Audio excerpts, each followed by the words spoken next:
A symbol of freedom, flying high above the Buffalo Naval and Military Park as the world pauses to remember D-Day. Today marks 75 years since the historic invasion on the shores of Normandy turned the tide of World War II. Commemorations taking place around the world today.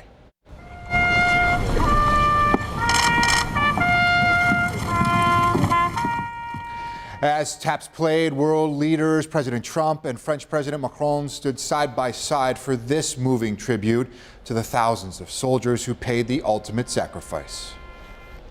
This whole beach, whole section, as far as the eye could see, was just men coming ashore, coming ashore. Unbelievable. I still am weeping within some because I saw so many young guys that day lost their lives. 75 years later, do you still remember that day? Yes, sir. Vividly. Yes, sir. Well, here at home, hundreds of people converged on the downtown Naval Park to mark the valor and sacrifice of the soldiers who fought and died on Normandy's beaches. 7 Eyewitness News reporter Ed Riley catches up with one of our few living heroes.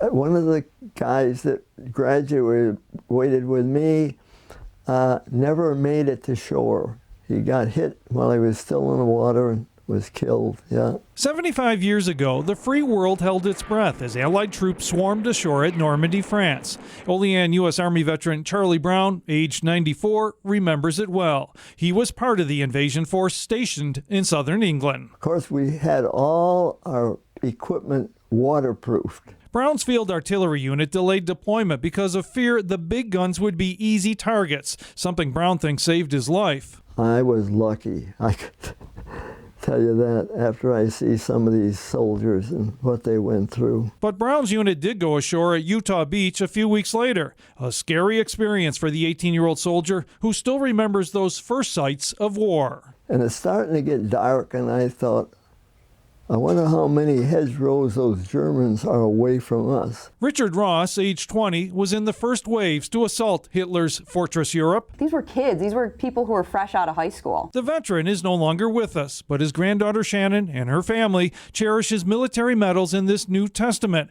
a book carried by the Army private on D-Day and passed to his son who served in Vietnam. There were a lot of good memories, but also a lot of really troubling memories for these young guys. One of those was a story Ross told his granddaughter about a fellow soldier collapsing and dying as the invasion was about to begin. He said the young man wasn't shot. He said there was no bombs, and they thought he ended up just dying of fright. Paratroopers played a key role on D-Day. Well, once he landed, there wasn't many people that were alive near him. And David Shank, director of Erie County Veterans Service Agency, remembers a D-Day veteran in his VFW post explaining how he used a burned-out tank and dead bodies to hide from German troops. He actually took deceased service members and put them near the tank, so that way as a way to try to keep them away from the tank. And that's how he survived. He stayed there for almost 3 days. There are hardly any D-Day veterans left alive.